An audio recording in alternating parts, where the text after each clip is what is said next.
August has a bad reputation in the gardening world, and honestly, most of that reputation is deserved. It is hot, it is dry, and half the plants at the garden center look like they're barely holding on. So most people close the book on planting until next spring. That is exactly the mistake that costs them a full year. A few weeks ago I drove past a house that had clearly given up on its front bed. The flowers were gone. The soil had pulled apart into hard little plates. Whatever was planted there in May did not make it to September. And here is the part that gets me. That bed did not fail because of the heat. It failed because whoever planted it never gave the roots enough time to get established before summer hit. By the time the heat arrived, there was nothing underground strong enough to survive it.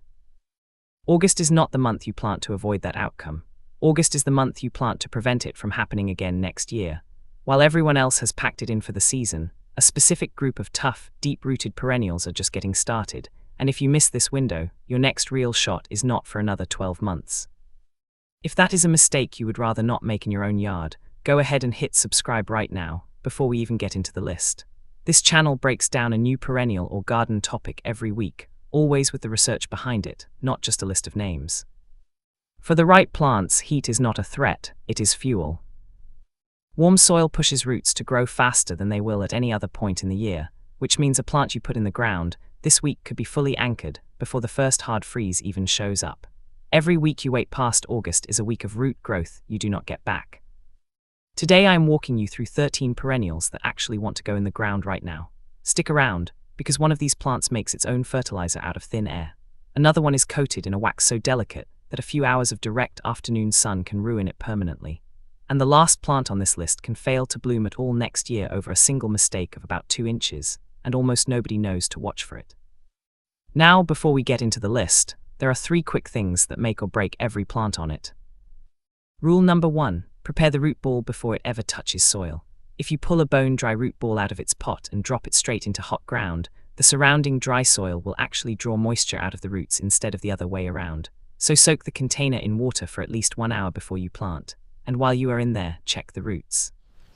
If they are circling tightly around the outside of the root ball, take a clean knife and slice down the sides, then cut a shallow X across the bottom. That forces the roots to grow outward into the new soil, instead of spinning in the same tight circle forever. Rule number 2, water deep, not often. Most newly planted perennials want somewhere around 1 to 2 inches of water a week, and it needs to go down into the soil, not just sit on top of it.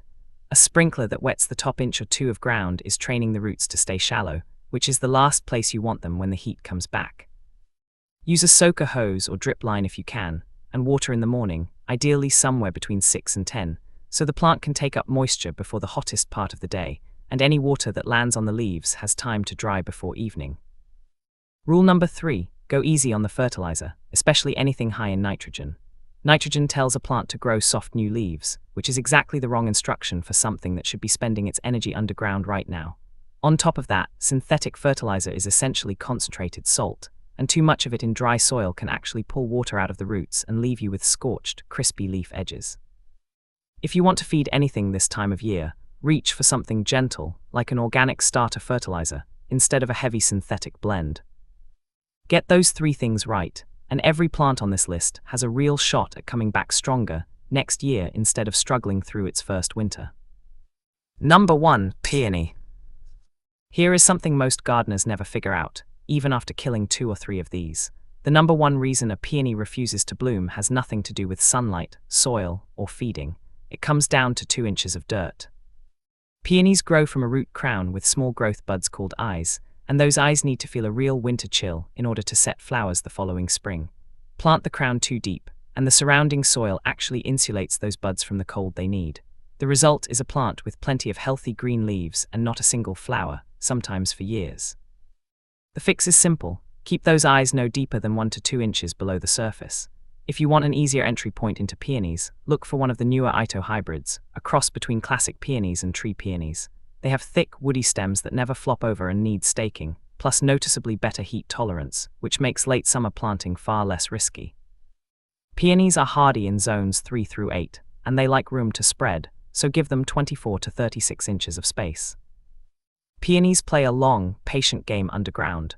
The next plant on this list is doing something even stranger down there. It is making its own food. Number 2, False Indigo, also called Baptisia. Most people plant this for the tall blue flower spikes and never think about what is happening at the root level. False Indigo has a partnership going on underground with a type of bacteria that lives in the soil. That relationship lets the plant pull nitrogen straight out of the air and convert it into food for itself. Pair that with a deep taproot, and you get a plant that barely needs any help from you once it settles in. That same taproot is exactly why you want to plant this now, while it is young.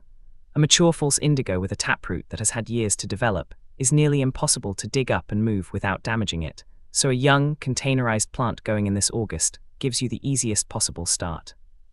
It is hardy in zones 3 through 9, and it likes to spread out, so plan for 24 to 36 inches between plants. False indigo builds strength you will never actually see. The next plant survives the heat with a shape you can spot from clear across the yard. Number 3. Garden Phlox, specifically the variety called Jeana. Classic garden phlox has a reputation problem, and it is a fair one. In hot, humid weather, older varieties are famous for getting coated in powdery mildew, a fungus that shuts down photosynthesis and leaves the whole plant looking sick by late summer. Jeana was bred to fix exactly that. It was named Perennial Plant of the Year in 2024, specifically because of how well it resists that mildew, which means its energy goes into growing and building roots instead of fighting off an infection all season. Give it full sun and consistent moisture, and honestly, that is about it. No special tricks required. It is hardy in zones 3 through 8, with a spacing of 18 to 24 inches. Jeana wins by simply staying clean and healthy. The next plant on the list wins by barely needing water at all. Number 4. Arkansas Bluestar, or Amsonia hubrichte. Take a close look at the foliage on this one before you write it off as delicate. The leaves are thin and almost feathery, nothing like the broad leaves you would expect on a tough, drought-resistant plant. That thin, needle-like shape is actually the whole trick. It reduces the layer of still, humid air that normally clings around a broader leaf, and less trapped air means less water lost to the heat. The plant looks soft, but it handles drought far better than most of its neighbors. Give it full sun and well-drained soil, then step back and let it do its thing. It develops a dense, woody root crown over time and rarely needs fussing over. It is hardy in zones 5 through 9, with spacing of 18 to 24 inches. Bluestar protects itself through texture. The next plant protects the entire bed around it. Number 5. Cranesbill, the variety called Rozanne. Most flowering perennials spend their energy trying to reproduce. Rozanne does something different. It is a sterile hybrid, so instead of putting effort into seed production, all of that energy goes into spreading low, sprawling foliage. That sprawling growth acts almost like a living blanket over the soil. It shades the ground, keeps it cooler, and holds in moisture, not just for itself but for whatever is planted around it too. Full sun to part shade, average soil, and just let it spread. It is genuinely low maintenance once it gets going. It is hardy in zones 5 through 8, with spacing of 12 to 18 inches. Rozanne cools the ground it is planted in. The next plant survives by refusing to compete for water in the first place. Number 6. Purple Coneflower, Echinacea purpurea. Everybody plants coneflower for the way it looks in a garden bed. Almost nobody talks about what is going on underneath it. This is a taprooted prairie native, built to send one strong root deep into the soil, while shallow-rooted plants nearby are stuck fighting over whatever moisture is left near the surface. That same taproot is why it shrugs off heat, drought, and nutrient-poor soil that would stress out most other flowering perennials. Full sun, average soil, and go light on fertilizer. Rich soil actually works against this plant more than it helps. It is hardy in zones 3 through 9, with spacing of 12 to 18 inches. Coneflower survives by going deep. The next plant survives by staying clean when everything else nearby is getting sick. Number 7. Black-Eyed Susan, the variety called American Gold Rush. If you remember Black-Eyed Susans looking ragged and spotted by the middle of summer, that is a real problem with older varieties like Goldstem. They are prone to a fungal disease called Septoria leaf spot, which causes the lower leaves to yellow and drop off in humid weather. American Gold Rush, named Perennial Plant of the Year in 2023, was specifically bred to resist that disease. That means the plant's energy goes toward building a strong root system, instead of constantly fighting off infection, and the foliage actually stays clean deep into the season. Full sun, tolerant of average to poor soil, and very low maintenance once established. It is hardy in zones 3 through 9, with spacing of 18 to 24 inches. That is 7 down, 6 to go, and honestly the back half of this list gets even more interesting underground. Quick pause here. If this is useful to you, take a second and subscribe so the rest of these plant breakdowns keep showing up in your feed every week. Alright, let us get back into it. Number 8. Blanket Flower, Gaillardia aristata. This is one of those plants that actually performs worse the more you try to help it. It is native to dry, nutrient-poor prairie land, and when you plant it in rich, moist garden soil, its stems tend to grow weak and floppy, and the whole plant often lives a shorter life than it would in leaner conditions. Give it lane, well-drained, even sandy soil that mimics where it actually comes from, and it establishes fast and stays sturdy for years. Full sun, skip the fertilizer, and do not overwater it. Neglect genuinely works in its favor here. It is hardy in zones 3 through 10, with spacing of 12 to 18 inches. Blanket flower thrives on being ignored. The next plant thrives by barely needing to drink at all. Number 9. Sedum, the variety called Matrona.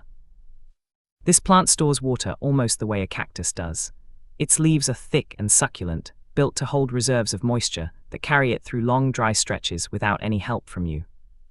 That water storage is exactly why sedum performs so well in rock gardens, along retaining walls, and in hot, exposed spots near driveways or patios where most other perennials would scorch and give up. Full sun, average to dry soil, and resist the urge to water it much at all. Overwatering is genuinely the biggest risk with this one. It is hardy in zones 3 through 9, with spacing of 12 to 18 inches. Sedum survives by storing exactly what it needs. The next plant survives by making itself unappetizing to anything that wants to eat it. Number 10. Catmint, the variety called Walker's Low. If deer or rabbits have been treating your garden like a buffet, this is one plant they tend to leave alone. Its foliage is loaded with aromatic compounds that give off a scent strong enough to keep browsing animals away, while still pulling in bees and other pollinators to the flowers. Full sun, lane and well-drained soil, and very little care needed beyond that. If you are working with a smaller space, look for a compact variety called Cat's Pajamas, which tops out around 17 to 20 inches tall. Standard catmint is hardy in zones 3 through 8, with spacing of 24 to 36 inches. Catmint protects itself through scent. The next plant just refuses to fall over, no matter what the season throws at it. Number 11. Salvia, the variety called Caradonna. A lot of perennials start flopping over by the middle of summer. This one holds its shape the entire season. Its stems are stiff and upright, strong enough to stand on their own without staking, and once the root system is fully established, it becomes genuinely drought tolerant. Full sun and average to dry, well-drained soil is all it asks for. It is hardy in zones 3 through 9, with spacing of 12 to 18 inches. Salvia holds its structure above ground. The next plant recovers fast because of what it is storing below ground. Number 12. Daylily, the variety called Happy Returns. This might be the single most forgiving plant on this entire list for an August planting. Its roots are tuberous, meaning they store both moisture and nutrients, which lets the plant bounce back quickly from the stress of being transplanted instead of sulking through an entire season. Full sun to part shade, average soil, and water it deeply while it settles in over the next few weeks. It is hardy in zones 3 through 9, with spacing of 18 to 24 inches. Daylily recovers fast out in the sun. The last plant on this list has the opposite challenge. It has to survive in the shade, and it does it with color. Number 13. Hosta, the variety called Sum and Substance. Most hostas are fragile when it comes to direct light. This one was practically built to handle it. Its leaves are massive, thick, and chartreuse-colored, and they resist tearing and midday wilt far better than thinner-leafed hostas do. Here is something worth knowing before you plant any hosta this month, not just this one. Classic blue hostas get their color from a delicate wax coating on the leaves, and a few hours of direct afternoon sun can actually melt that wax right off, turning the leaves a dull green permanently. Sum and Substance does not have that problem, which is exactly why it can handle more sun exposure than almost any other hosta variety out there. Part to full shade is still the safest bet, moist and well-drained soil, and keep any mulch a few inches back from the base of the plant, so moisture does not sit against the crown and invite rot. It is hardy in zones 3 through 9, and it needs real room to spread. so give it 36 to 48 inches. That is all 13. And now, before you head out to the garden center, here is the one thing that matters more than which plant you actually pick. Soak the roots before they ever go in the ground, water deep and infrequent instead of shallow and often, and go easy on the fertilizer, especially anything with a lot of nitrogen in it. Get those 3 things right, and it genuinely does not matter which of these 13 you choose. They all have a real shot at coming back strong. August feels like it gives you plenty of time left, but it does not. Every week that passes from here on out is a week of root growth you are not getting back before the ground turns cold. Do this right, and next spring you are not staring at a bare patch of dirt wondering what went wrong. You are watching a bed come back bigger and fuller than the day you planted it. Remember that yard I mentioned at the start, the one with the cracked, empty soil. A year from now, someone is going to drive past a bed that is completely overflowing with color, and someone else is going to drive past one that gave up in August all over again. The only real difference between those 2 yards is what got planted this week. If you want more breakdowns like this one, hit subscribe. This channel puts out a new plant or garden topic every week, always backed by real research and not just a list of names. And before you go, let me know in the comments which of these 13 you are planting first, and drop where you are watching from. I always like seeing how the same list plays out across totally different climates. See you in the next one.